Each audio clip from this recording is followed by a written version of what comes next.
Ce colloque, donc hier après-midi et aujourd'hui, fait suite à tout un processus de formation et d'accompagnement de binômes mixtes entre chercheurs de tous les niveaux, maîtrise, doctorat, postdoctorat, professeurs, et d'artistes BDistes, avec aussi des expériences variées, qu'on a essayé, en tout cas grâce à Pierre de Cirino notamment, puis à notre équipe de formateurs et formatrices, dont Martin ici présent et Emmanuel ont participé, ainsi que Léa Mazet, d'accompagner dans ce processus de collaboration et de co-création, de comment ça marche de travailler ensemble quand on vient de deux champs, avec des critères de validité différents, comme le rappelait Pierre hier.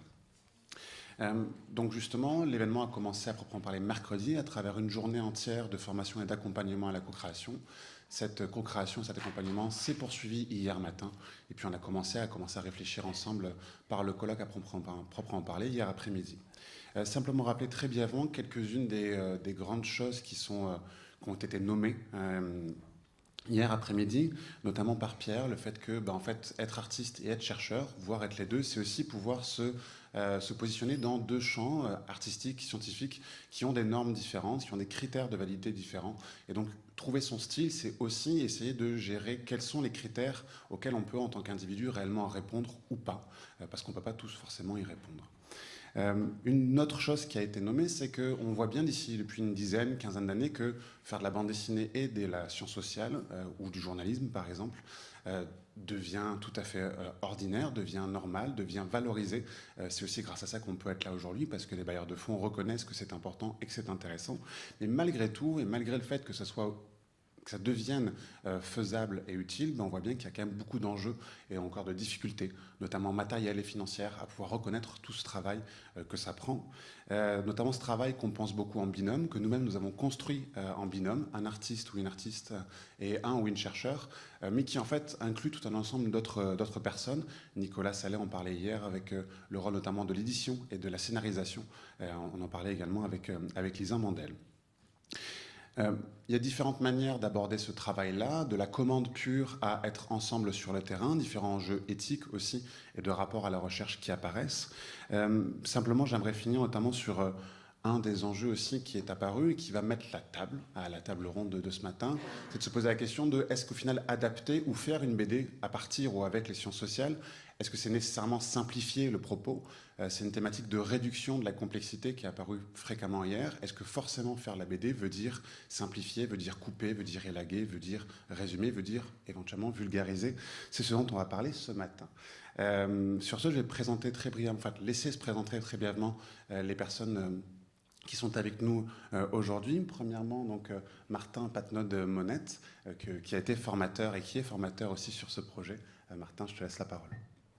Bonjour, bienvenue ce matin. Martin Patnaud-Monette, ou des fois mieux connu sous le nom de Martin PM, mais c'est juste mes initiales parce que c'est moins long à écrire. Donc, moi, je ne viens pas du tout des sciences sociales. Je suis biologiste et écologiste de formation, mais ça fait environ 9 ans que j'ai commencé à faire professionnellement de la bande dessinée, surtout en vulgarisation scientifique. On y reviendra, moi, je n'ai pas trop peur du mot vulgarisation. Je fais aussi du journalisme en BD, donc je travaille beaucoup sur des courts formats en collaboration avec des équipes universitaires. Mais j'ai fait aussi du reportage en magazine. Je travaille actuellement à un long reportage dans la collection Journaliste 9 qui devrait venir dans les prochains mois. Et voilà, on pourra en parler plus amplement après. Merci Martin. Et je passe la parole à Emmanuelle Dufour, qui a également une des formatrices du projet. Bonjour, mon nom est Emmanuelle Dufour. Je suis... Ça, c'est commencer la phrase déjà comme ça. Je suis comme, un petit peu chercheur, un petit peu BDiste, un petit peu pour prendre le vocabulaire de la bande dessinée, peut-être dans l'entrecase entre les deux. Donc, j'ai commencé une formation en art, très initiale au niveau postsecondaire, à l'École nationale de théâtre en scénographie, en scénarisation cinématographique, un peu tout ça. Et très vite, suite à différentes expériences, je suis allée en sciences humaines, en anthropologie. Quand j'étais en anthropologie, je dirais que le niveau créatif, le type de savoir sensible puis expérientiel qu'on peut mobiliser à travers les arts me manquait. Quand j'étais en art, je cherchais à faire un peu de l'anthropologie. Donc, c'est ça un petit peu dans l'entrecase entre les deux. Finalement, tout ça, trouvé, je pense, un peu une façon de conjuguer ensemble au niveau de mon doctorat qui est en éducation par les arts, suite à une maîtrise en anthropologie. Puis, en ce moment, je fais un post-doctorat en études en fait, à l'École d'études autochtones, à l'UQAT. Puis, disons que je travaille... En fait, ce que j'aime... Ce que je veux en ce moment travailler ou ce que je souhaite continuer à travailler, c'est vraiment le potentiel qui est associé à l'intégration de médiums sensibles à l'intérieur de la recherche qualitative. Donc, pas juste... je dirais pas juste, là, pas juste la vulgarisation. Non, c'est pas ça que mais pas simplement, parce que c'est pas ce que je fais de le mieux, je pense, la vulgarisation, mais c'est vraiment de comment intégrer au cœur de la recherche d'autres façons de faire de la recherche, finalement, qui permet de mobiliser ce qui me semble être le propre de l'être humain, c'est-à-dire une propension à ressentir, une propension à se raconter, puis d'essayer finalement d'aller chercher autre chose que juste le rationnel à l'intérieur de la recherche. Merci beaucoup, Emmanuel. Et enfin, notre troisième panéliste, Isabelle Perrault, qui est chercheure à l'Université d'Ottawa. Oui, donc mon nom est Isabelle Perrault et j'ai une formation, vraiment, bac, maîtrise, doctorat en histoire.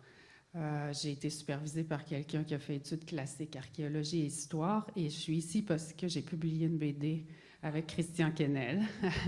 Donc, Christian qui fait son doctorat en BD à l'UQO, mais vous allez le présenter un peu plus tard.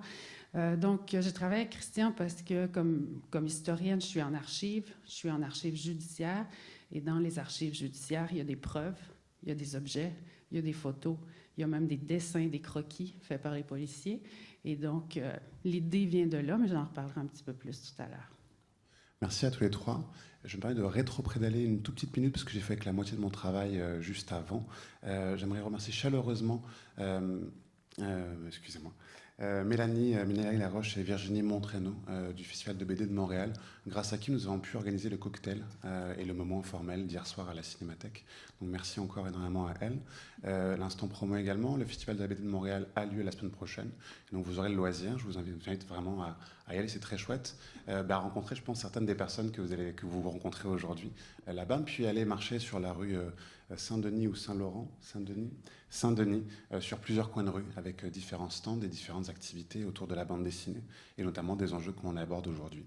L'autre partie du travail que je n'avais pas fait, c'est d'annoncer rapidement le programme d'aujourd'hui. Donc c'est une journée de table ronde. La première aujourd'hui sur la vulgarisation, avec et au-delà de la vulgarisation.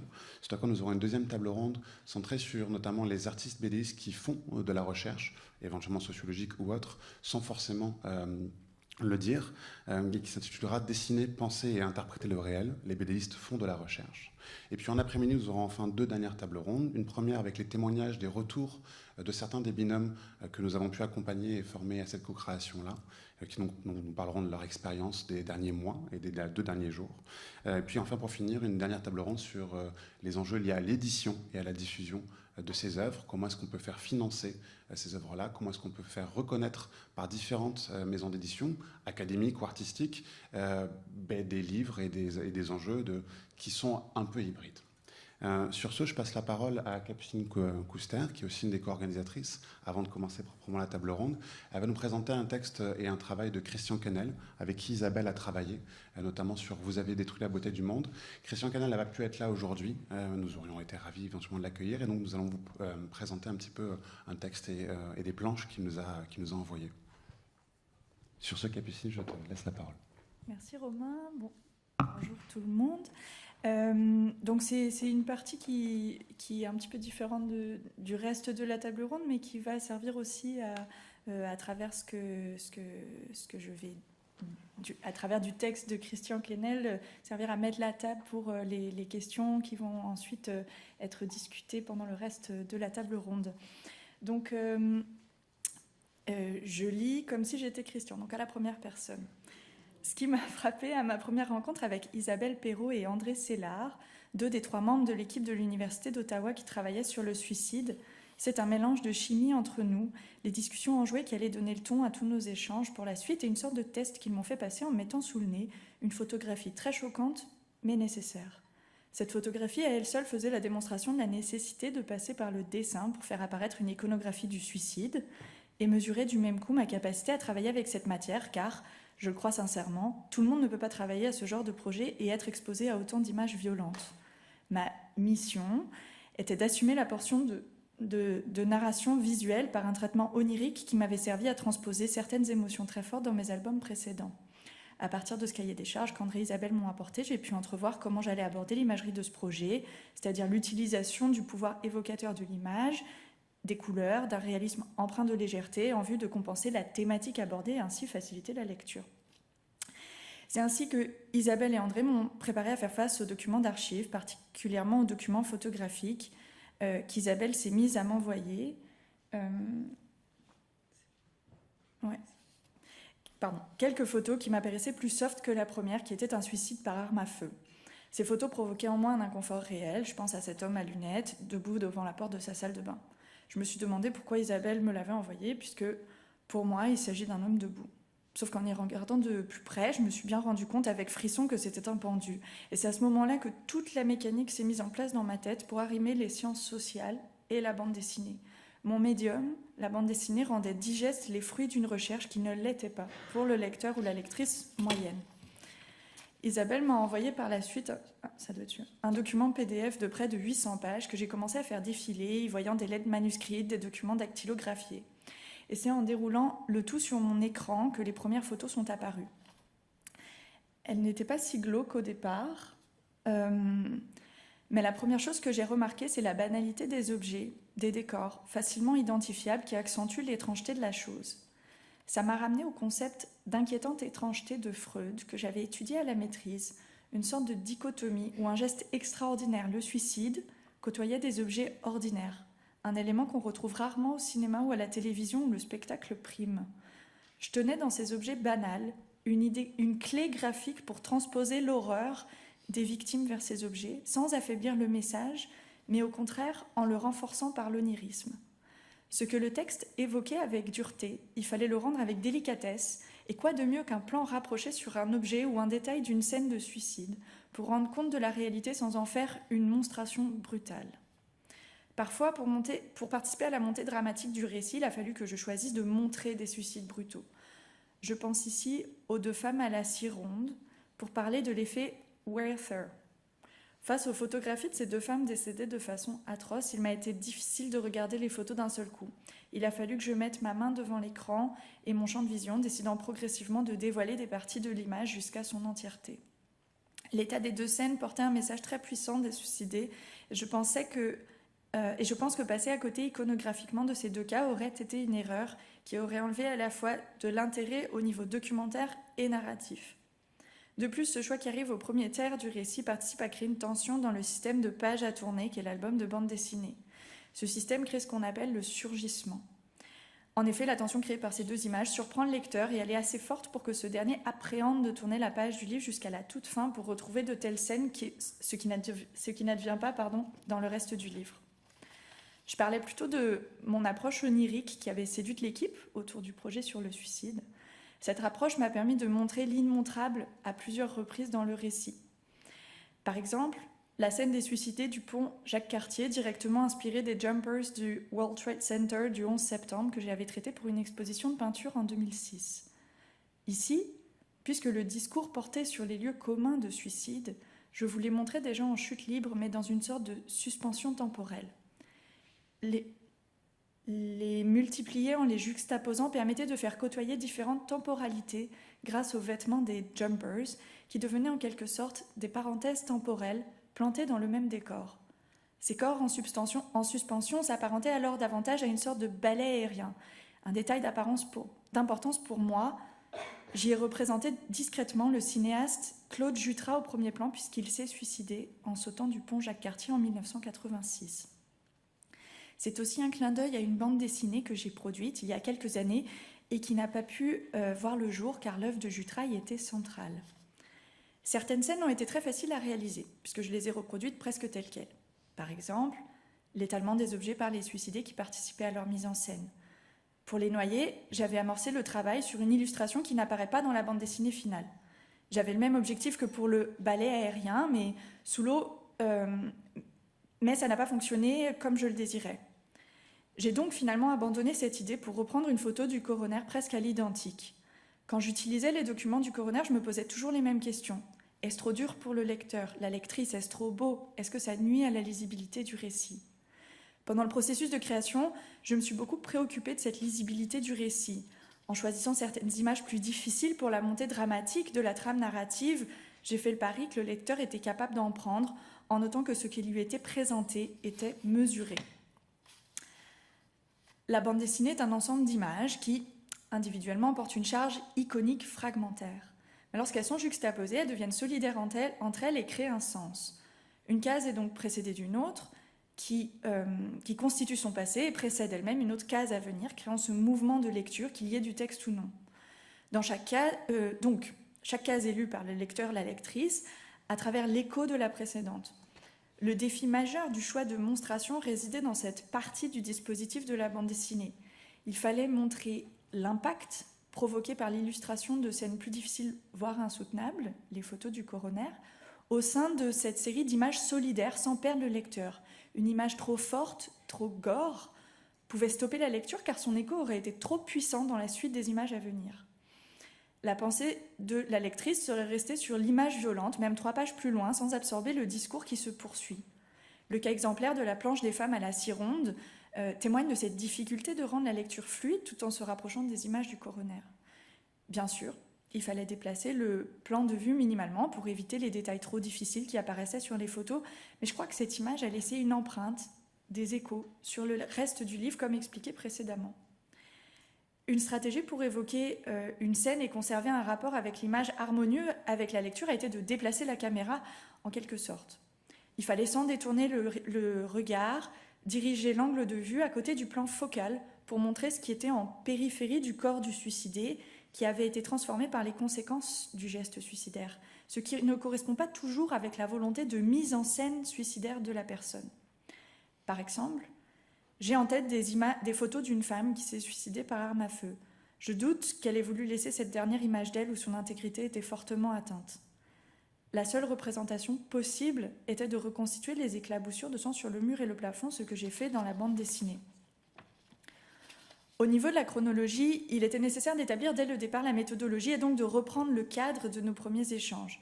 J'apparais dans la première scène comme l'idiot utile, à qui André et Isabelle s'adressent, mais dans le fond, c'est aux lecteurs et aux lectrices que le discours était destiné. C'est ainsi que la méthodologie, ce cadre constituant de la recherche universitaire, s'est invitée comme partie intégrante du scénario, en introduisant les hypothèses de recherche, les cadres du champ de recherche, etc. En tant qu'auteur de bande dessinée, ce projet m'a permis à la fois de bien réfléchir à mon médium et de mesurer ma capacité à traiter tous les sujets. En effet, on commence à me percevoir comme un auteur qui a une sensibilité particulière et qui peut traiter d'un sujet avec respect et retenue. Par exemple, suite à « Vous avez détruit la beauté du monde », on m'a invité à illustrer l'album Mégantic, un train dans la nuit où il y a eu 47 morts, et ce à une époque récente, ce qui fait de ce projet une opération délicate pour les survivants, les survivantes et les familles des victimes. Je viens aussi d'achever une bande dessinée portant sur Dédé Fortin, fondateur des Colocs, qui s'est suicidé de façon spectaculaire en l'an 2000. Là encore, il y a un doigté, une façon de faire qui demande beaucoup de délicatesse puisque je travaille avec les amis et membres de la famille de Fortin. Ma collaboration avec les sciences sociales a créé une empreinte qui influence encore mes projets actuels tant par la recherche iconographique que par les choix visuels. En effet, dans mes derniers projets, je me suis rendu compte que la narration en images est un levier émotif important chez le lecteur et la lectrice qui me permet d'assimiler les fruits d'une recherche souvent froide. Il ne s'agit pas simplement de vulgariser des champs de recherche, mais aussi de faire vivre au lecteur, à la lectrice, une gamme d'émotions en corrélation avec les informations scientifiques qui lui sont transmises. Un élément qui me reste constamment en tête est que chaque individu vient avec ce qu'il est, sa culture, son expérience, son milieu de vie. Et lorsqu'il ou elle se retrouve face à une œuvre, plus particulièrement une bande dessinée, il la reçoit avec son bagage. Et disons que pour Dédé Fortin, le défi consiste à ce que les lecteurs et les lectrices découvrent l'homme et l'artiste qu'il a été sans que tout passe par son suicide, mais sans éluder ce dernier geste non plus. C'est un autre défi où la marge de manœuvre est mince, mais où les ressorts de la bande dessinée sont nombreux pour bien rendre les fruits d'une recherche et articuler clairement un récit scientifique complexe. Et voilà pour la présentation que nous a préparée Christian Quesnel et qui, je l'espère, fera une bonne transition.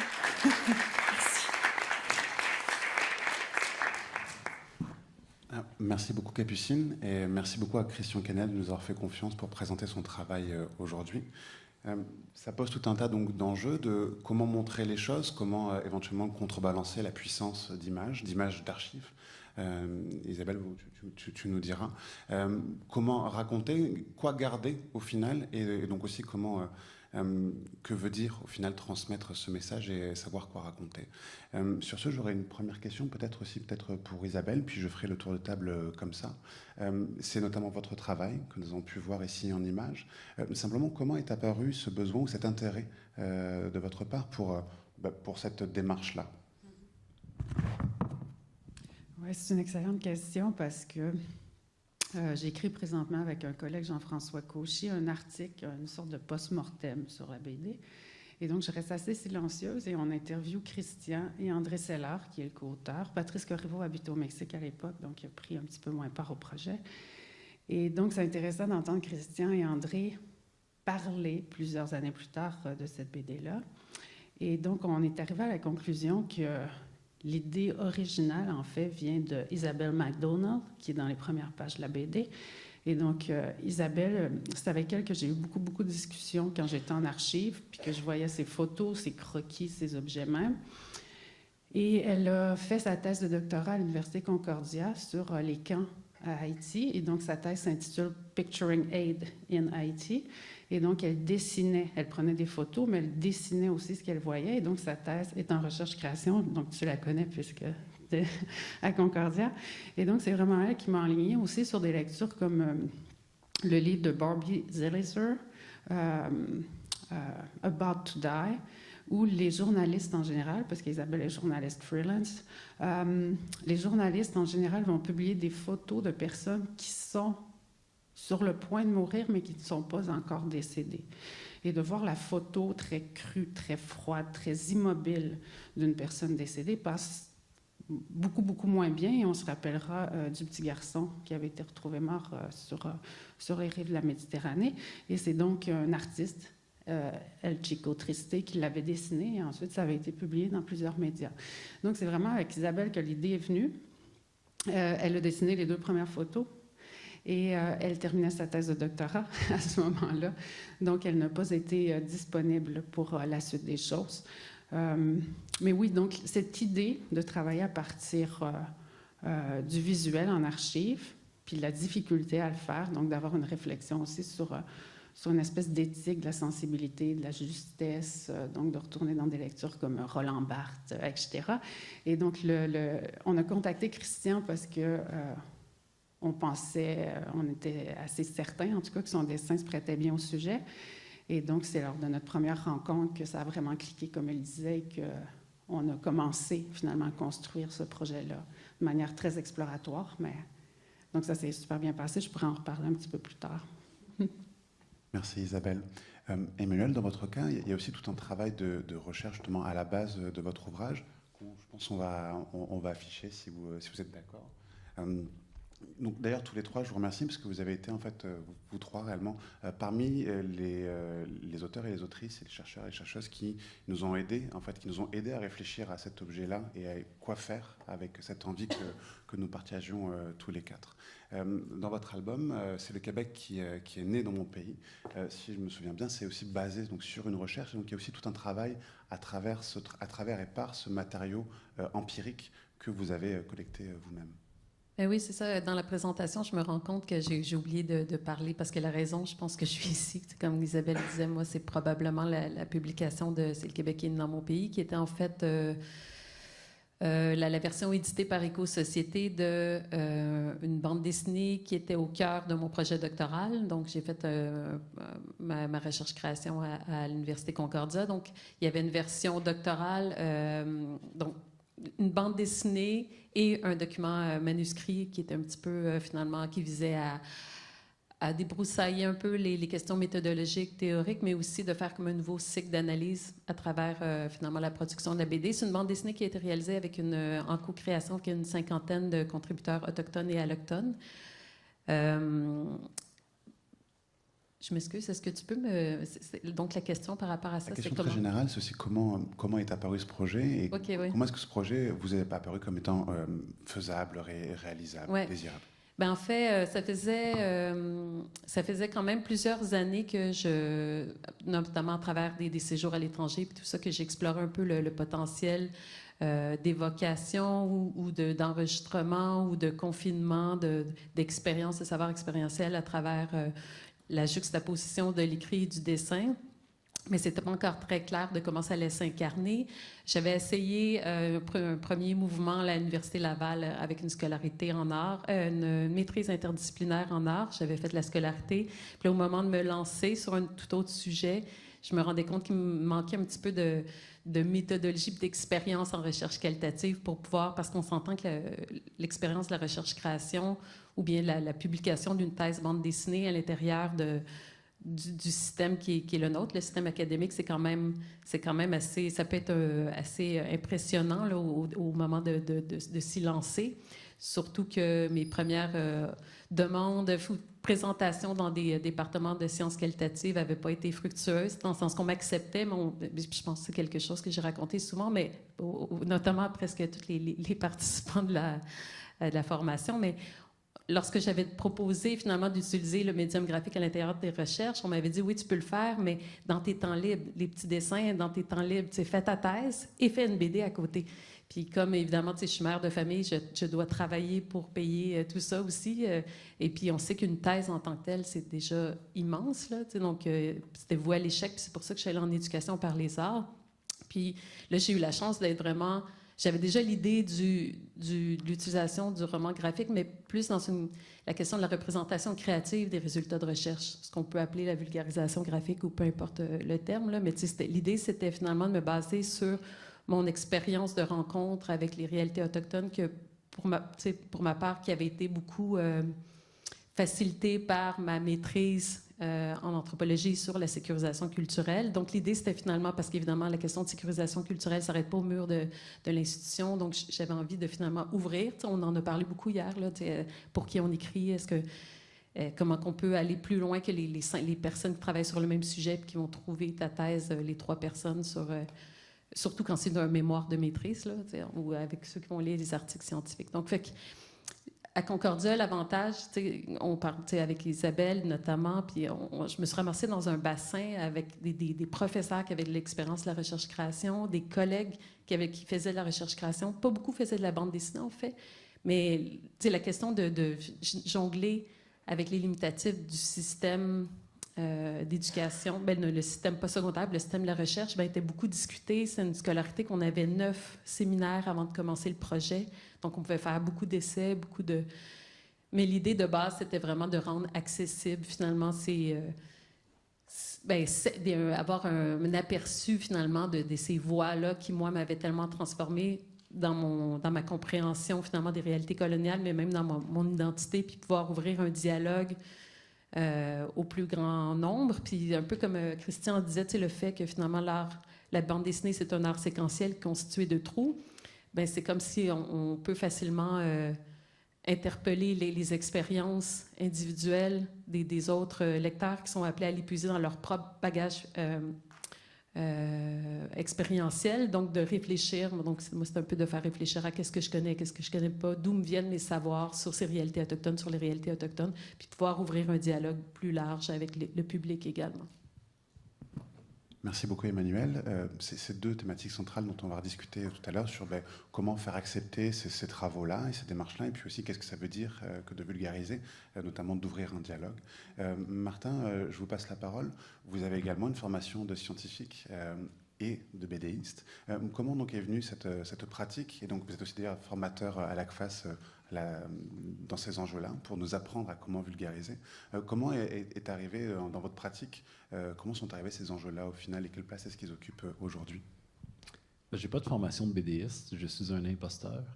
Mais donc, moi, j'ai pas eu le courage d'Emmanuel d'essayer d'intégrer officiellement la bande dessinée dans mon cursus universitaire d'étudiant au cycle supérieur.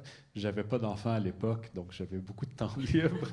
Donc, Non, mais si je me reporte dans ces années-là, puis même au bac, puis même avant, c'était la belle époque du Web 2.0. Je ne sais pas si vous vous souvenez des blogs, là, c'était bien cool à l'époque. Puis il y a quand même beaucoup d'auteurs puis d'autrices dans le monde francophone qui se sont fait connaître à la belle époque des blogs BD. Donc moi-même, j'en étais parti pas du tout avec l'objectif de devenir célèbre, mais juste pour me motiver parce que vous savez qu'est-ce que c'est, là, on dessine chez nous sur notre table, puis finalement, il n'y a personne qui lit ça.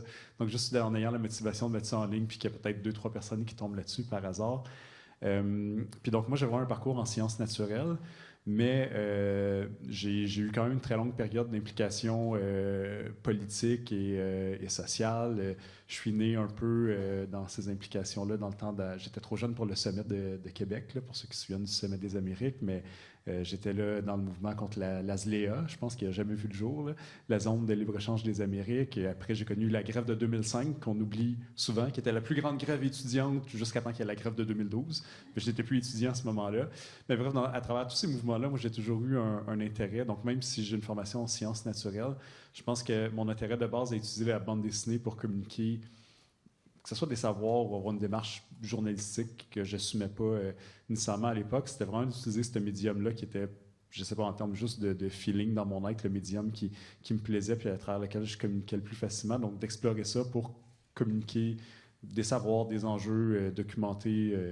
Je dis documenter, là, je ne théorisais vraiment pas ça à l'époque, il n'y avait pas tant que ça aujourd'hui non plus, là, mais documenter un peu les implications, participer au débat social à travers ce médium-là. Puis plus tard, à travers mes études en biologie, j'ai eu l'intérêt de aussi essayer de transmettre qu'est-ce que je faisais, puis de l'expliquer de manière plus simple, puis on pourrait revenir à la simplification, puis à la réduction et autres. Moi, je pense qu'on simplifie, puis on réduit tout le temps parce qu'on n'a pas le choix. Là. C'est comme qu'on adapte un roman au cinéma. Enfin, j'ai jamais fait ça, là, mais comme on n'a jamais le roman intégral dans un film, je veux dire, juste le transfert de médium aussi impose une certaine réduction, simplification, mais après ça ne veut pas dire que c'est simpliste ou que c'est réducteur de manière péjorative.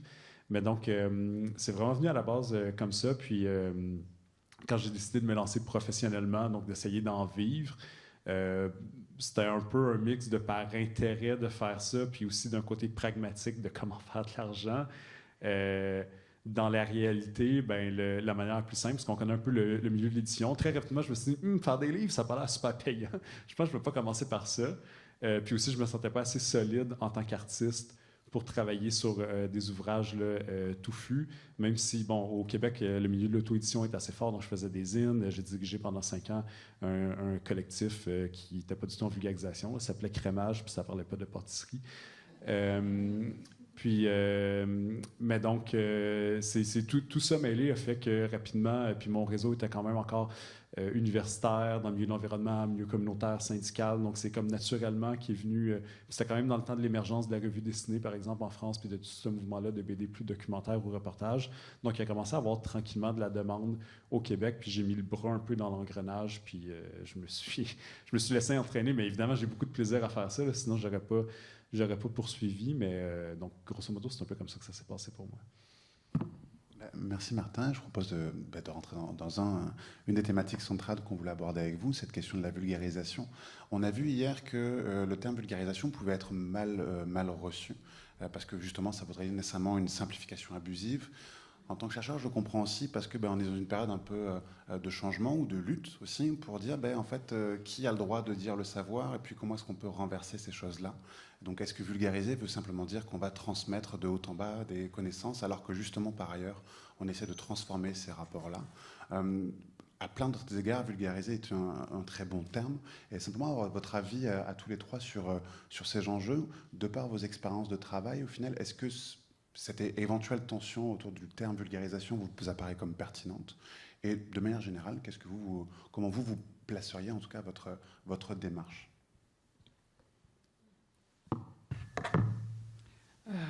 Oui.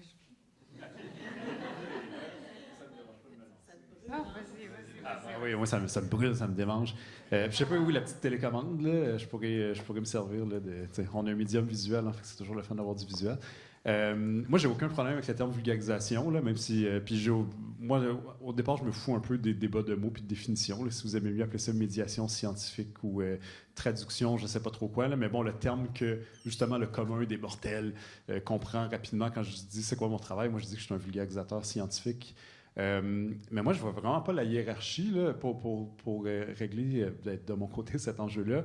Moi, je fais de la vulgarisation, mais souvent, le sujet sur lequel je vulgarise, je le connais pas pantoute, puis je le maîtrise pas. Donc, c'est sûr que moi, je me vois pas dans une posture, voici, je suis celui qui connaît, puis je vais t'expliquer, parce que souvent, je suis approché, là, c'est un exemple, là, c'est un étudiant qui travaille en urbanisme, puis il travaille grosso modo sur comment ça se fait que tout le monde s'entend pour dire que c'est important d'avoir des infrastructures sportives dans les villes pour que les gens soient en santé, parce que c'est bien de bouger. Puis qu'on sait que si on est dans un quartier où il n'y en a pas, on a beau vouloir faire du sport, si on ne nous présente pas ou on ne nous donne pas la possibilité d'en faire, bien, ça va être difficile d'en faire. Puis lui, il essaie de comprendre comment ça se fait que tous les élus puis les gens s'entendent là-dessus, mais que finalement, il y a des élus qui préfèrent construire un centre Vidéotron ou qui sont obsédés par... il me donne l'exemple d'un maire en Abitibi que lui, comme genre, il adore le squash, fait qu'il a tout misé sur un centre de squash, mais qui va être utilisé par comme 4 personnes dans la municipalité. Puis, tu sais, du squash, il y a 2 terrains, c'est ça, c'est comme utilisé par... Je connais pas vraiment ça, le squash, là, mais c'est pour être utilisé par comme 4 personnes en même temps. Puis, tu sais, c'est pas maximiser vraiment le financement. Puis, ben bref, tu sais, comme tout ça, c'est un sujet que je connaissais vraiment pas du tout. Instinctivement, je peux comprendre un peu, mais tu sais, il a vraiment fallu qu'il m'explique sa démarche puis tout. Je suis pas du tout urbaniste, je viens pas des sciences sociales, j'ai aucune idée c'était quoi sa méthodologie. Donc, pour moi, c'est vraiment plus... Ça a été dit un peu hier, un genre de travail de traduction. Pour moi, c'est vraiment de faire comme...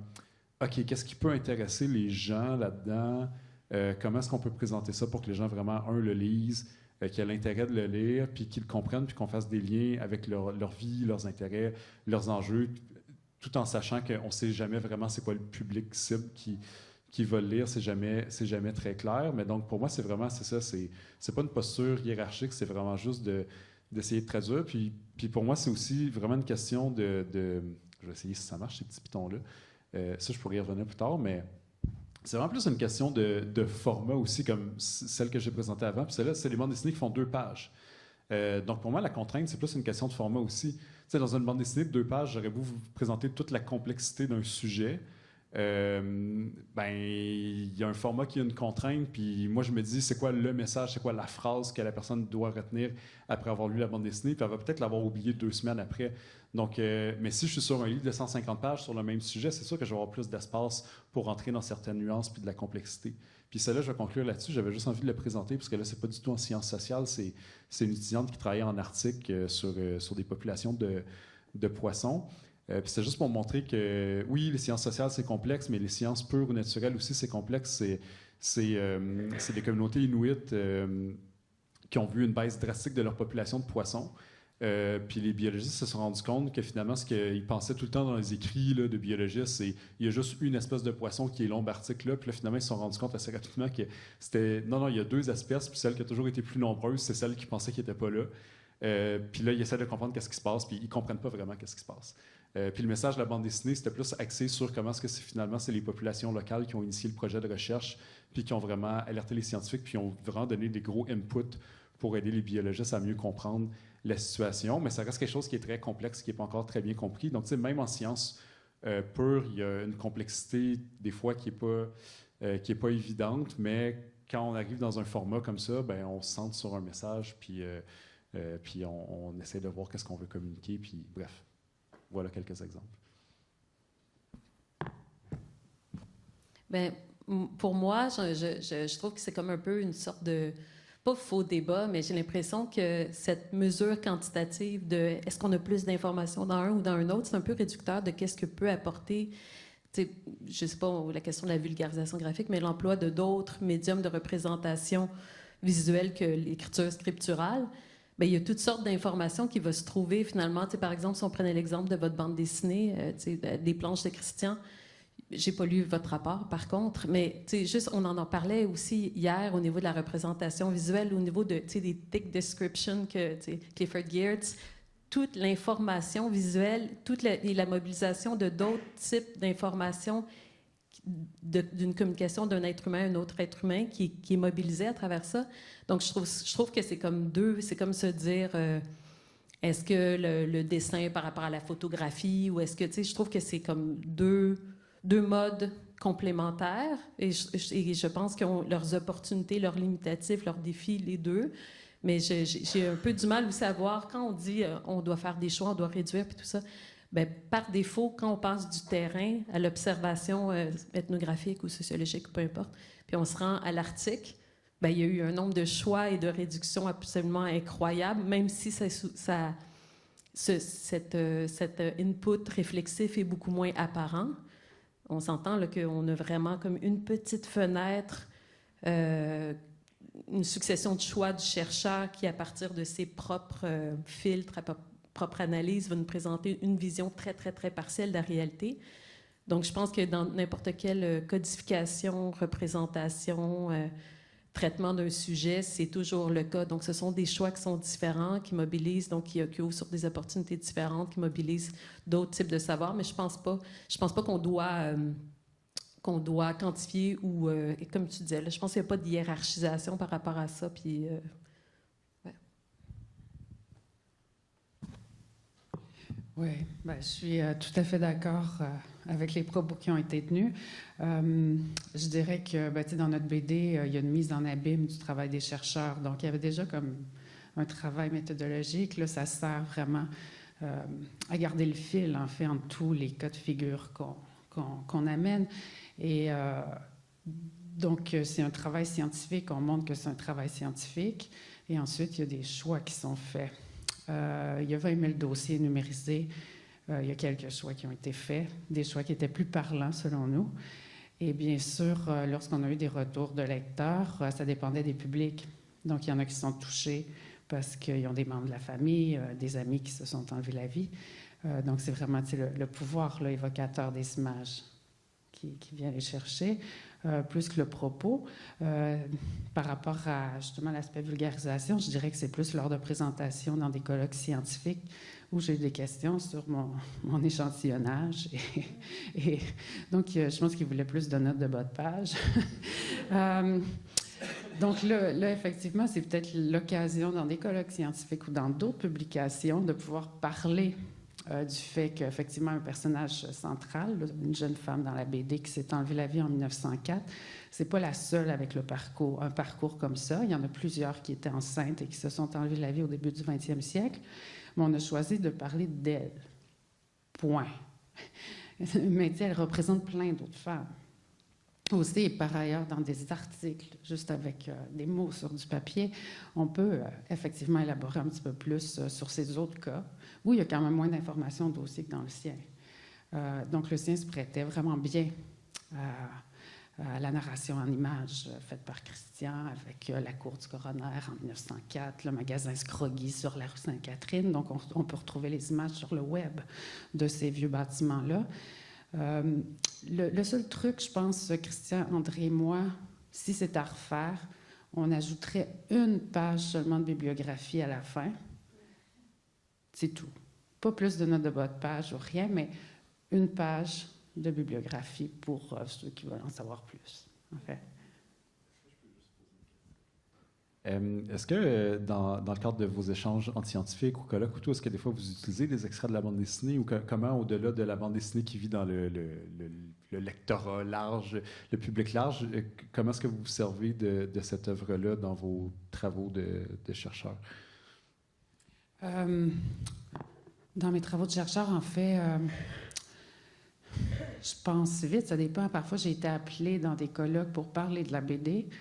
Je pense que présentement, la réflexion que j'ai avec Jean-François Cauchy, c'est que lui est intéressé par le cinéma.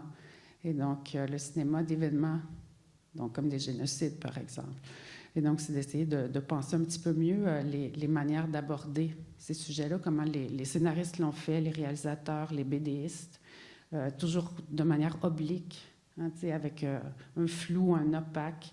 Et donc, dans mes projets de recherche, je travaille un petit peu plus là-dessus. Donc, violence. Mais les mots peuvent faire image, les images mettent des mots en tête. Donc, que ce soit les mots, donc par les lettres, les discours, ou encore les images qu'on retrouve, ou celles qui sont effectivement construites par les artistes, si je peux dire. Donc, d'avoir une réflexion là-dessus sur des manières de faire et les débats qu'il y a autour de ça aussi. Est-ce que tel film représentant la Shoah est mieux fait, ou en tout cas est mieux pensé éthiquement que d'autres? Il y a plein de débats là-dessus. Et donc, pour avoir mis en illustration le suicide, effectivement, c'est des questions qui se posent aussi, ou les homicides, ce serait la même chose, mais le résultat est quand même graphique. Ouais. Je me permets de rebondir là-dessus, notamment sur les questions de la réception dans vos milieux réceptifs de ces démarches-là que vous avez entreprises. Peut-être Emmanuel, pour te donner la parole. Comment, dans ton processus donc, de doctorat et donc aussi co-création avec des personnes dont tu nous en as parlé, comment tout ça a été reçu dans les milieux dans lesquels, donc artistiques ou académiques dans lesquels tu étais? Bien, comme je disais un peu plus tôt au départ, mais je pense que les choses ont beaucoup changé. Mais en 2015, quand j'essayais de faire valoir l'intérêt dans les milieux francophones de la recherche qualitative, du moins celle que j'ai rencontrée, parce que j'ai quand même magasiné pas mal de départements, j'avais vraiment du mal à me faire comprendre ou... Je pense que c'était vu de façon un peu réducteur, toutes les possibilités par rapport à la recherche-création. En bout du compte, en bout de processus, ben, je pense que mon jury était très content. Puis le jury était composé de représentants de ce même département en recherche qualitative, d'artistes, puis des gens d'un petit peu partout. Donc, des gens en éducation, une professeure en éducation métisse, un anthropologue belge, je crois, une anthropologue française, des artistes québécois, américains, puis tout ça. Puis, au bout du compte, en fait, on a reçu une mention double exceptionnelle. Puis la raison que je le nomme, c'est pas pour faire vamper le travail qu'on a réalisé, mais c'est le fait que, justement, on se bute avec tellement de résistance au départ, mais une fois qu'on fait la démonstration, parce que c'est tellement dur d'expliquer qu'est-ce que la recherche-création en mots, parce que, justement, ça mobilise d'autres savoirs qui sont pas tellement rationnels. Donc, utiliser un langage qui est très rationnel pour faire valoir ce qu'on fait, c'est pas facile. Puis c'est pour ça, en discutant avec plusieurs étudiants qui travaillent, qui sont intéressés par la recherche-création, je dis toujours, mais documentez votre processus, parce qu'on a besoin de construire une nouvelle compréhension pour pouvoir légitimer ou faire comprendre un peu plus qu'est-ce qu'on fait. Au niveau des... ce que je trouve super, c'est que maintenant, la bande dessinée est utilisée dans des écoles secondaires, dans des cégeps, puis à l'université, au niveau de l'enseignement. Tu sais, ça, c'est inespéré et c'est probablement le plus beau cadeau qu'on peut... Puis, tu sais, je parle au « on » parce que évidemment, si sur la thèse, c'est mon nom, c'est sur la page couverture, c'est mon nom, c'est vraiment un projet qui aurait pas existé s'il n'y avait pas les contributeurs. Là, donc, je pense que c'est ce qui fait le plus plaisir. Le public cible, d'abord, c'était vraiment un public allochtone qui connaît, parce que ça parle finalement des relations entre la rencontre, la non-rencontre entre les peuples autochtones et allochtones. Le public cible, c'était vraiment une population allochtone qui avait été privée finalement ou qui n'avait pas eu la chance d'aller à la rencontre de ces réalités-là. Mais je dirais que ça a été super bien reçu aussi au niveau des participants. Mais évidemment, c'est un travail... Dans les participants autochtones du projet, je savais que ça allait bien parce que ça a duré peut-être 3 à 5 ans, le processus de création, puis il y avait tellement de retours. Souvent, les planches ont tellement été envoyées souvent, il y a eu tellement de discussions à travers ce temps-là. Mais leurs familles, leurs amis, au niveau des communautés, ça a été super bien reçu aussi. Puis je pense que les gens sont quand même fiers que leur message ou leur petit bout de message qui a été quand même sélectionné d'abord par moi, mais en collaboration. Je le nomme parce que quand on dit faire des choix, il y a beaucoup de choix là-dedans qu'à travers le processus d'édition aussi avec Éco-Société, j'ai appris à assumer que oui, c'est un travail collectif, mais en assumant finalement les choix que j'ai faits, puis les erreurs ou les maladresses qui sont les miennes. Donc, au niveau de l'authorship ou bien qui a le nom sur la page couverture, puis tout ça.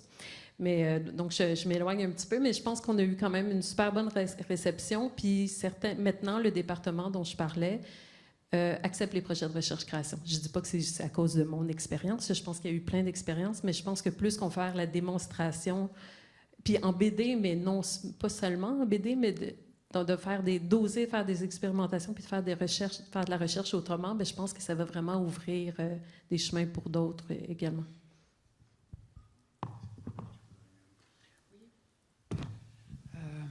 Oui, sur la réception, mais juste pour faire du pouce là-dessus, c'est que je pensais justement que la Faculté des sciences sociales de l'Université d'Ottawa met en place un doctorat en recherche-création présentement, puis il demande justement à certains professeurs d'avoir des idées, comme des lignes directrices un peu pour guider les gens à travers tout ça. Mais ça m'a fait penser à ça. Effectivement, ça change en quelques années, là. Et ça va prendre différentes formes. Pour la réception de notre BD, en fait, Ben, c'est assez rare qu'on publie quelque chose, là. En général, qu'on reçoit des commentaires très, très négatifs dans notre boîte courriel. Quand les gens n'aiment pas trop, ils nous écrivent pas directement en général. Donc, je dirais que c'est par les médias que c'est passé. Et même si les gens n'ont pas lu la BD, juste le fait d'en parler dans les médias, et les journalistes nous appelaient effectivement parce qu'ils ne veulent pas en parler, parce qu'il y a des lignes directrices pour parler du suicide. Donc, ils disaient... On va appeler Christian et Isabelle, puis ils vont venir nous en parler. Et là, les animateurs et les journalistes nous ont dit qu'il y avait un flot, mais vraiment, énormément de messages après les interventions qu'on faisait sur le fait qu'il faut parler du suicide, que c'est important, que tout le monde connaît quelqu'un, que c'est enlevé la vie ou presque. Donc, je dirais que la réception était bonne par rapport au sujet dans les médias. Les collègues, les quelques-uns qui ont apprécié me l'ont dit. Peut-être la seule critique chez les journalistes, c'est à l'émission Catherine Perrin, où là, on sentait qu'il n'était pas certain sur les motivations même derrière la BD. Mais, ouais. Donc, la BD vit sa vie. Donc, et la réception, ouais. Mais c'est une question intéressante, en fait, d'essayer de savoir comment c'est reçu. Ouais. Et pour toi, Martin, alors, comment cette transition dans tes différents cursus a été reçue dans tes milieux? C'est une bonne question. Je pense que, je sais pas, j'ai pas vraiment eu de commentaires là-dessus. Pour mon parcours en tant que tel, je pense que les gens en général, enfin, j'ai rarement eu des commentaires négatifs. Comme j'ai dit, j'ai pas eu le courage d'Emmanuel d'essayer de pousser au bout l'expérience puis d'insérer ça carrément dans mon cursus universitaire. Mais sinon, en parallèle, c'est pas... C'est quelque chose qui est assez bien reçu.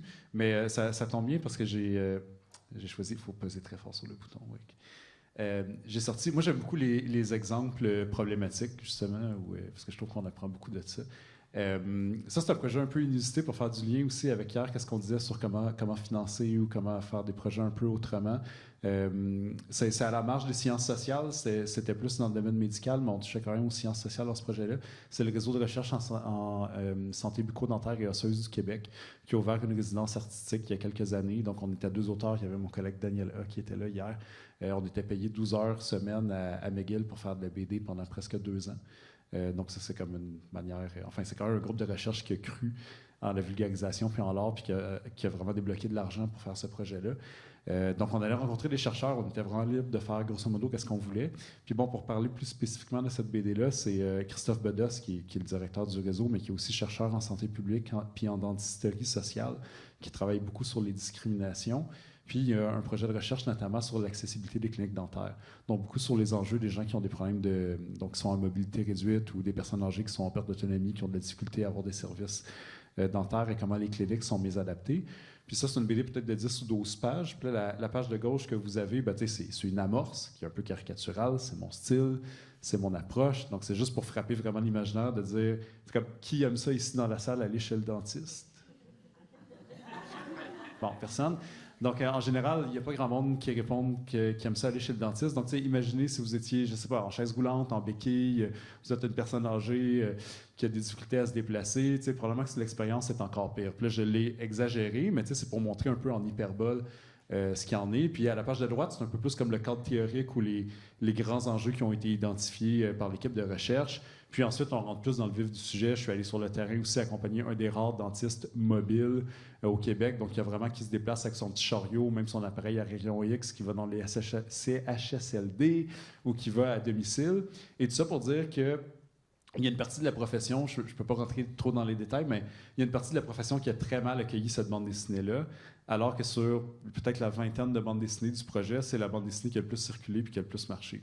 Puis les gens concernés, patients et autres, qui ont vraiment fait comme « Wow, cette BD-là est vraiment bonne ». On a lancé officiellement le recueil la semaine dernière à l'ACFAS, puis j'ai eu des témoignages de personnes qui sont venues m'en parler, donc qui sont comme des patients partenaires ou des gens impliqués dans ces projets-là, mais qui sont vraiment concernés, les premiers concernés. Mais dans la profession, ils n'ont pas aimé ça parce que... puis moi, je pense qu'ils se sont peut-être arrêtés aux premières pages. Ils ont fait comme... Non, mais il faut ridiculiser la profession, on n'est pas comme ça. Puis je suis comme, tu sais, c'est une mise en récit, c'est une amorce, il y a de l'humour, puis en même temps, c'est vrai parce que c'est basé sur des données de recherche qui montrent qu'il y a des problèmes. Puis qu'est-ce que les chercheuses disent aussi, les étudiantes de Christophe, c'est... on s'est rendu compte qu'un des principaux problèmes, c'est pas C'est pas nécessairement que la clinique soit aménagée avec une rampe d'accès, puis des portes assez larges, puis tout. Oui, évidemment, là, on s'entend que ça aide, mais le facteur le plus important, c'est l'attitude du personnel de la clinique. Donc, tu vas avoir une clinique qui est super adaptée dans l'architecture et autres, si le personnel est vraiment pas accueillant, puis est comme quelqu'un en chaise roulante. Versus une vieille clinique avec des escaliers sur le boulevard Saint-Joseph qui est mésadapté, mais que les gens sont vraiment comme aidants, accueillants, puis qui prennent plus le temps parce qu'ils ont besoin de prendre plus le temps avec une personne qui en a besoin, ben, ça va vraiment faciliter l'accès. Donc, bref, on aborde tous ces sujets-là et tout ça, c'est basé sur des données de recherche, mais il y a vraiment eu une grosse réaction négative, mais probablement qu'elles autres qui auraient préféré une communication beaucoup plus drabe, très classique, comme l'article scientifique qui a été produit. Donc, ils n'ont vraiment pas aimé la mise en récit.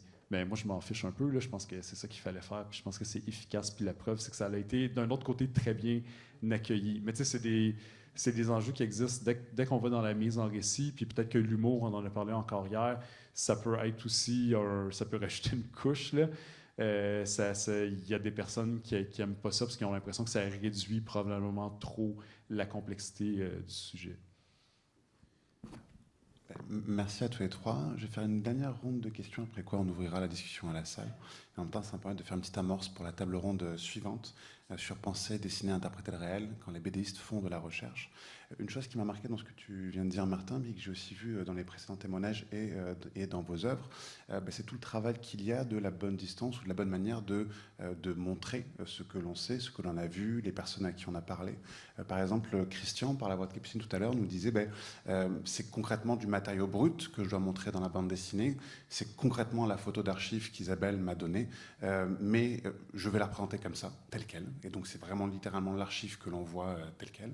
Ou au contraire, c'est trop fort et donc je vais devoir ajuster ou déplacer un peu la focale et la caméra pour changer un peu l'impact que ça peut avoir sur le lecteur et donc gérer aussi le rythme et la puissance de la bande dessinée. De mémoire, Emmanuel, arrêtez-moi si je me trompe, mais je me souviens aussi que parmi les moments dans lesquels le texte a le plus sa place dans votre œuvre, c'est aussi le moment où ce sont les personnes elles-mêmes qui parlent et qui témoignent. Et puis, vous nous parliez, Martin, à l'instant de tout ce rapport à, donc, même si on fait une blague, de qui se moque-t-on exactement. Et donc, tout simplement, une dernière ronde de questions sur savoir, avec votre expérience que vous avez aujourd'hui, quel regard vous portez sur ce travail nécessaire pour la mise en bande dessinée par rapport aux matériaux d'origine avec lesquels vous avez dû travailler. Isabelle, peut-être, si vous voulez commencer. Oui, je pense que je vais parler en fait du travail avec Christian ici, le plus concrètement comment ça s'est passé. Donc, comme je le disais, ça a cliqué. Donc, André était aussi là. Il était sur place et déménagé quelques mois plus tard en Gaspésie, donc il était un petit peu plus loin. Mais oui, Christian a lu les enquêtes du coroner, a vu les photos. Il a dessiné quelques photos. Dans la BD, on en a vu quelques dessins tout à l'heure, mais dans la BD, j'ai compté le nombre de dessins qui sont faits à partir des photos, et il y en a seulement 8, dans le fond. Donc, le reste, c'est son imagination.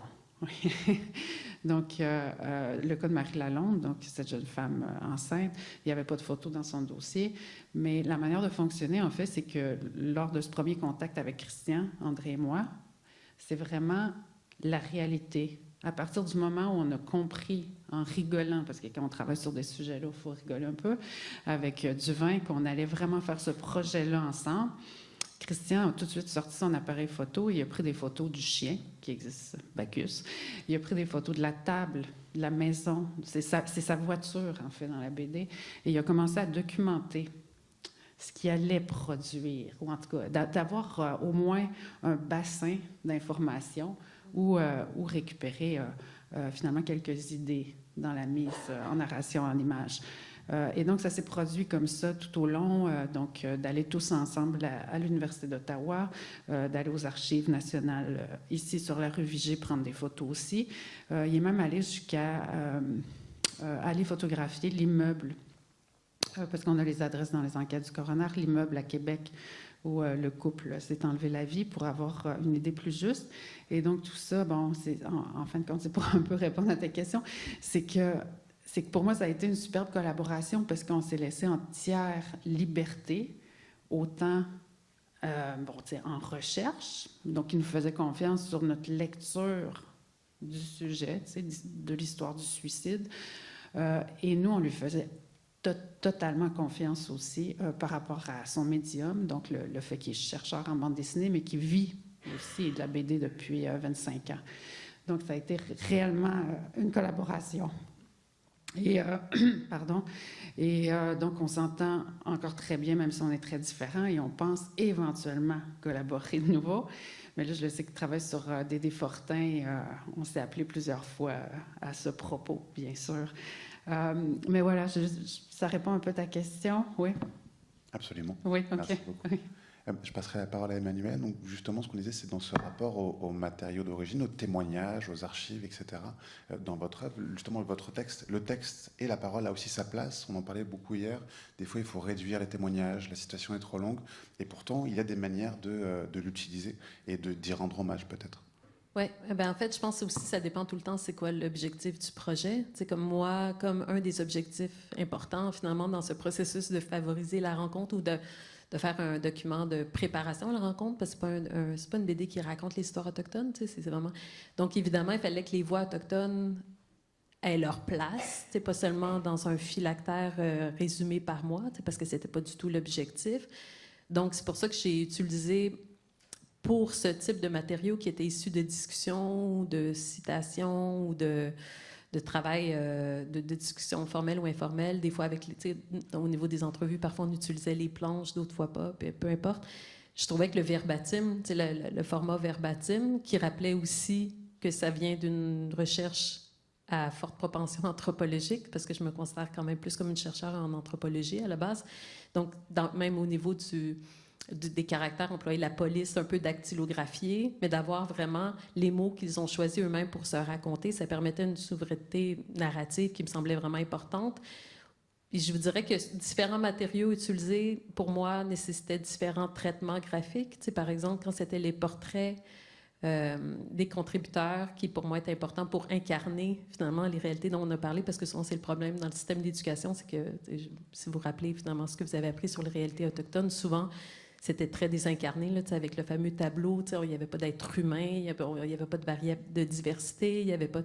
Mais à ce niveau-là, au niveau des portraits, puis on en avait discuté pendant les formations, je suis restée vraiment très, très proche des photos que les contributeurs ont choisies d'eux-mêmes ou qu'on a pris ensemble, qui ont vraiment, qui est validé pour...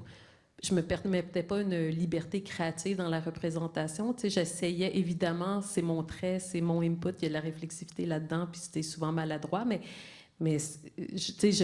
pour ce type de photos, je faisais vraiment mon possible pour rester le plus près, tout en restant simple, parce qu'il y avait quand même beaucoup de dessins à faire, puis une thèse aussi à écrire, mais qui était validée toujours au niveau de la représentation.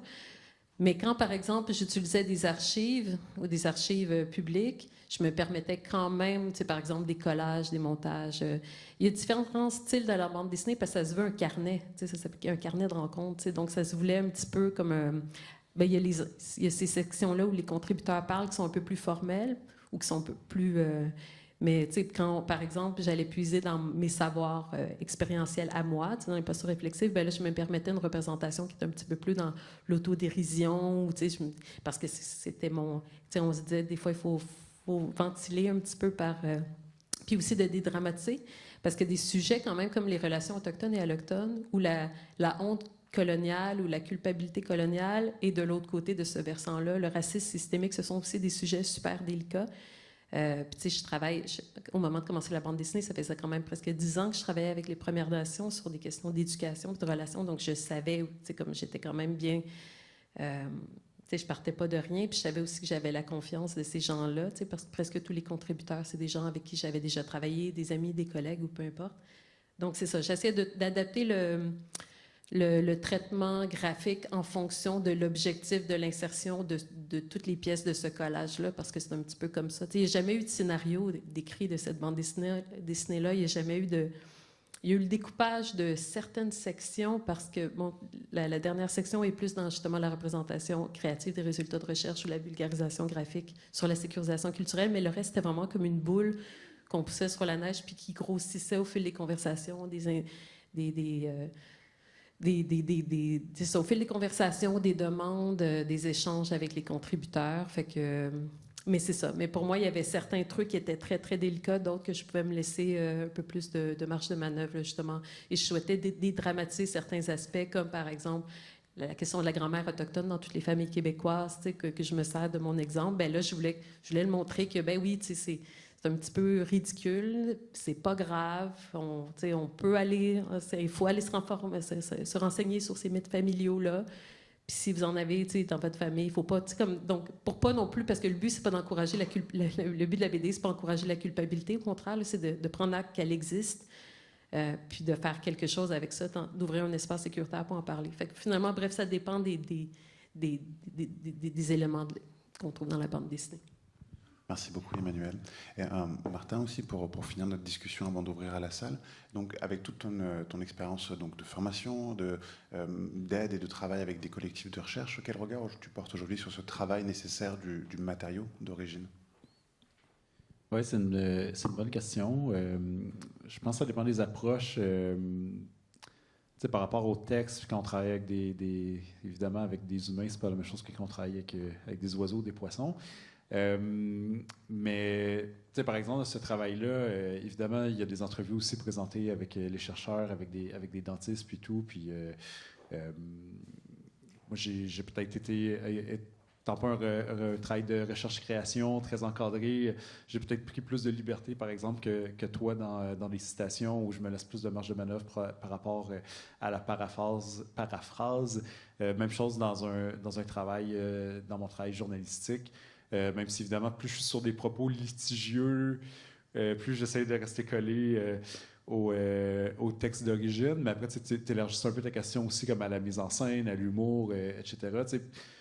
Pour moi, c'est comme tout est dans une question d'équilibre. Puis au final, comme par exemple cette bande dessinée-là, est-ce qu'après avoir lu le 10 ou le 12 pages, qu'est-ce que tu comprends? Est-ce que c'est une charge à fond de train contre la profession? Non, c'est pas ça, c'est équilibré. Puis je fais confiance à l'intelligence du lecteur qui va comprendre qu'au début, on est dans une mise en scène. Je suis pas en train de citer la clinique du 4065, genre rue Saint-Denis, puis de dénoncer un endroit particulier. C'est une mise en situation. Après ça, libre à chaque lecteur et lectrice de faire son interprétation puis de l'interpréter positivement ou négativement, mais comme tout est dans l'équilibre. Mais tu vois, si ça avait été un travail journalistique, probablement que je me serais senti, pour cette BD-là, peut-être dans l'obligation d'aller interroger soit l'Association des cliniques dentaires ou l'Ordre des dentistes pour comme donner un peu, je sais pas, peut-être un droit de réplique ou un contrepoids. Mais là, pour moi, c'était un travail d'un regard d'artiste dans le cadre d'une résidence sur un travail quand même de recherche qui a été publié, revu par les pairs. Donc, je me sentais aussi très à l'aise. C'était pas non plus un travail avec une ligne militante très forte contre la profession, parce qu'au contraire, ça met en lumière des pratiques alternatives qui essaient de rendre la pratique de la profession plus adaptée aux réalités pour essayer diverses pour essayer de diminuer les discriminations.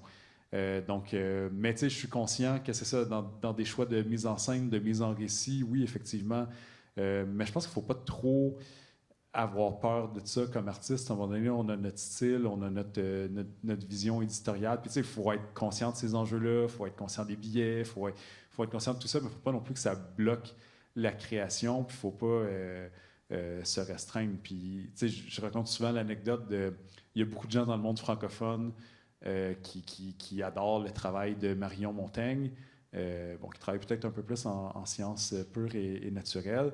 Puis qui est quelqu'un qui utilise énormément la culture populaire, puis qui a un humour quand même assez trash là, par grands moments. Mais ça fonctionne. Puis moi, je connais plein de gens qui détestent lire des trucs de vulgarisation scientifique, mais qui lisent Marion Montaigne, puis qui adorent ça. Puis ça m'est arrivé à quelques reprises d'être approché par des équipes de recherche qui me disent « Ah ouais, tu connais Marion Montaigne, on aimerait voir un truc comme ça, on voit quand même que tu fais un peu dans l'humour. » Puis tout comme « OK. » Puis là, je fais mon truc. Puis j'envoie les premières esquisses. Puis là, les gens sont comme « Ah ouais, mais... Ouais, peut-être qu'on n'est pas tout à fait à l'aise. On a l'impression peut-être que ça ridiculise notre sujet. » Puis comme là, quand ils ont l'humour quand même un peu gras sur leur propre sujet, mais évidemment, c'est pas sur le sujet, on ne rit pas du sujet, mais on utilise de l'humour qui peut être assez gras pour comme faire passer le sujet. Là, ils sont moins à l'aise parce qu'ils ont l'impression... Mais moi, je pense qu'ils ont peur de leur père qui vont lire le truc et qui vont dire « c'est pas sérieux ». Je pense que c'est plus ça le problème. Mais je trouve ça drôle comment ils aiment ça quand c'est sur d'autres sujets. Mais quand ça arrive sur leur truc, on dirait qu'ils reprennent leur posture de chercheurs puis qu'ils ont plus de difficultés à lâcher prise. Mais je pense qu'il faut faire attention, il faut réfléchir, mais après ça, à un moment donné, il faut y aller all-in. Donc, il ne faut pas avoir peur non plus. Merci Martin et merci à toutes et tous les trois. J'ouvrirai maintenant la discussion à la salle entière.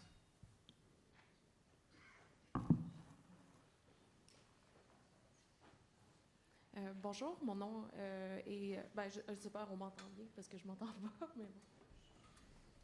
Là, on m'entend. OK, parfait, bon, c'est bon. Donc, parfait. Bonjour, mon nom est Jordan, donc je suis BDiste. En fait, ma question va peut-être être plus pour Isabelle. Donc, en fait, vous disiez faire présentement un article, du moins vous êtes en rédaction, pour revenir en fait sur l'impact qu'aurait eu là, le travail de Christian avec sa BD. Donc moi je me demandais s'il y aurait l'angle par exemple de la théorie sur la bande dessinée, donc des codes qui sont propres à la BD qui allaient être abordés, parce que quand même Christian c'est un cas particulier je trouve dans sa création, donc c'est quelqu'un qui théorise beaucoup sur sa pratique. Donc je voulais savoir si c'était quelque chose qui allait être abordé, parce que malheureusement, je trouve que c'est pas suffisamment su, puis on met pas ça suffisamment en valeur dans le milieu.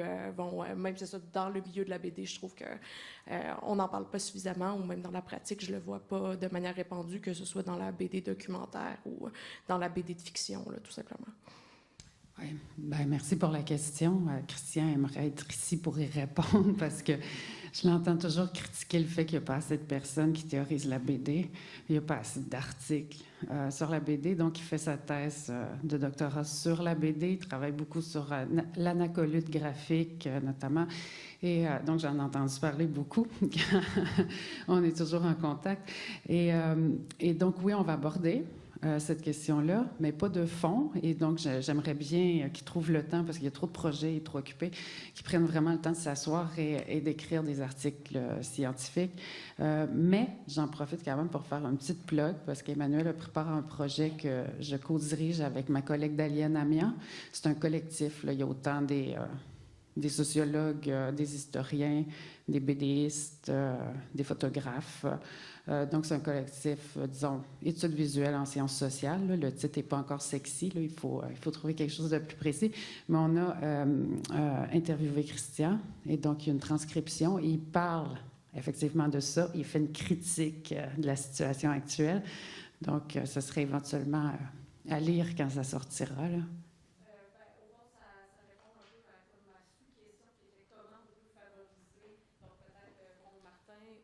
Bon, donc, ça répondait à ma sous-question. Donc, comment on peut favoriser, en fait, la diffusion, en fait, de la théorie sur la BD. Donc, peut-être dans le cas de Martin ou Emmanuel, là, qui dessinent à ce moment-là, si eux-mêmes ont peut-être des avenues là, pour que ça touche au-delà des gens qui sont dans la recherche, donc les gens de notre milieu qui sont dans la création, là. Bien, je sais qu'il y a beaucoup en ce moment de préparation d'articles ou des numéros spéciaux sur bande dessinée puis sciences sociales. Là. Moi, je sais que j'en participe au moins à 2, puis il doit en avoir d'autres. Là. Mais je pense aussi l'enjeu, c'est qu'on a tendance, dans chacune de nos sous-disciplines, parfois en tout cas, de lire les revues qui sont associées, qui sont un peu dans notre corpus. T'sais. Donc, tu sais, par exemple... Par exemple, ces deux articles, ces deux numéros qui vont sortir, qui sont dans la American Review of... Canadian. Je pense American et Canadian, mais c'est plate, je ne me rappelle pas des titres, là, mais je pourrais te donner. Ben, tu sais, je ne suis pas sûre qu'ils vont se rendre nécessairement dans votre programme de BD à l'UQO, tu sais. Fait que, tu sais, parce qu'il y en a, tu sais, moi, je veux dire, quand j'ai fait ma thèse, tu sais, j'ai quand même cherché, il y en a peut-être pas assez, mais il y en a. Puis là, ben, c'est parce qu'on revient tout le temps à la même question de, mais est-ce qu'on les lit quand il y a des articles? C'est depuis le début du collecte, on dit à quel point les articles scientifiques ont un reach assez... Fait que, oui, fait que, je me dis, à la limite, si là, on voit qu'on est capable d'avoir des groupes d'intérêt qui viennent dans des colloques, peut-être aussi, c'est de se questionner sur peut-on théoriser ailleurs et sous quel format que dans un article scientifique, surtout quand on parle justement de méthodes qui mobilisent autre chose que juste le rationnel. Parce que Christian théorise, mais à partir d'une expérience qui est aussi incarnée, une corporalité, donc, puis avec ses émotions aussi. Donc, fait que je ne sais pas, j'ai pas de solution miracle, mais je me dis, il y en a déjà, il y en a plus en langue anglaise. On a un problème de traduction aussi, beaucoup, tu sais, puis plusieurs solitudes par rapport en sciences. Fait que tant au niveau disciplinaire qu'au niveau des langues, puis au niveau des formats, puis des manières de faire. Mais je sais que de plus en plus, c'est ça, il en sort au moins 2 là, dans les... Mais c'est pas beaucoup 2, là. Puis c'est ça, puis Christian, je suis sûre que c'est ça. Si on pouvait cloner Christian, puis on aurait vraiment... il est déjà un peu cloné, Christian, là, pour faire autant de choses qu'il fait, là, mais c'est ça. Fait que, ben, moi, je me dis, tu sais, peut-être à l'école d'imagerie... bon,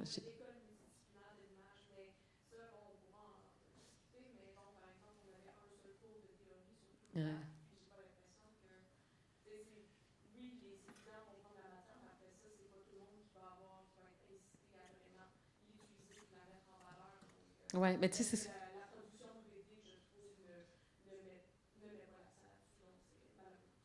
Oui, mais tu sais, ça ramène aussi toujours à la question de qu'est-ce que la bande dessinée, qu'est-ce qui est considéré comme la bande dessinée.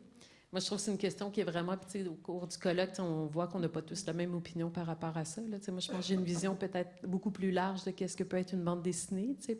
Puis est-ce que vraiment on a besoin... Oui, on peut théoriser sur notre pratique, mais est-ce que la bande dessinée doit répondre à des codes prédéfinis, puis un langage prédéfini? Parmi les chercheurs, même organisateurs, je sais qu'on n'a pas la même... Et bien évidemment, moi non plus, moi, je suis comme toi, j'ai pas de formation, puis je suis une transfuge, puis fait que c'est sûr que j'utilise pas la bande dessinée de la même façon, puis je ne souhaite... Bien, ça m'intéresse de lire là-dessus, mais je ne souhaite pas... j'apprécie la liberté créative que permet la bande dessinée dans son format aussi, dans ses manières d'évocation. Mais bref, ça, c'est une autre question. Mais c'est tout ça, moi, je me dis, de plus en plus, tu sais, que ce soit au niveau de la recherche-création dans les milieux francophones, la bande dessinée, je me dis, des initiatives comme ça, bien, ça vaut plusieurs articles scientifiques. J'ai l'impression, c'est peut-être pas de la théorie de la même façon, tu sais, comme avoir de la théorie écrite, mais les groupes de pairs, de bonnes pratiques, je pense que le réseautage puis le relationnel, je pense que ça va vraiment permettre de faire avancer la réflexion par rapport à tout ça. Bon, moi, je théoriserai pas la bande dessinée parce que je serai pas bon, puis je lis pas les articles parce que je les comprends pas. Mais je pense que c'est un travail très important. Mais moi, j'aimerais ça mettre le focus aussi sur l'importance de rencontres comme cette semaine. Puis moi, ça fait des années que les projets se multiplient au Québec en BD documentaire, journalistique, puis en vulgarisation scientifique, mais c'est tous des projets parallèles qui se parlent plus ou moins. Puis j'inclus les projets, pas juste en sciences sociales, peu importe les domaines, il y en a beaucoup, mais on se parle peu. Les BDistes aussi au Québec, on n'a pas d'association. Il y a Illustration Québec, mais Illustration Québec regroupe une fraction de BDistes. C'est plus du travail donc d'illustration au sens large. On a peu d'endroits où se parler. Il y a les festivals, mais on est derrière nos tables. Il y a de plus en plus des journées pro, mais qui sont plus ou moins axées sur des réflexions d'auteurs, mais qui sont plus des journées pro actuellement de réflexions plus théoriques. Les auteurs et autrices y participent très peu. Moi, en tant qu'auteur, ça me manque vraiment beaucoup qu'on ait des espaces d'échange. Puis là, ça peut aller au-delà de la vulgarisation, mais qu'on ait des espaces d'échange entre professionnels puis entre artistes, donc que ce soit dans des colloques comme ici, que ce soit en marge des festivals, que ce soit dans le cadre d'une association professionnelle ou d'un syndicat ou peu importe, là, mais moi, ça me manque énormément. Et je manque de temps et d'énergie pour essayer de pousser sur ce genre d'initiative-là, mais j'en appelle à mes collègues auteurs et autrices. C'est vraiment quelque chose qui manque au Québec. Là, on est un peu passif là-dedans en tant qu'auteur, autrice. On est un peu... puis je remercie encore les organisateurs du colloque, là, qui ont fait vraiment un travail énorme et qui sont venus nous consulter en amont, donc qui ont impliqué des auteurs, autrices dès le départ, mais sinon, on est un peu dépendant de qu'est-ce que les festivals décident de faire comme activité, puis même, on les connaît, les organisateurs, organisatrices sont gentils, puis tout, mais on n'a pas d'initiatives qui partent de nous, pour nous, puis ça, si on avait plus d'échanges, d'espace d'échange là-dessus, on le fait tous un peu dans l'informel, là.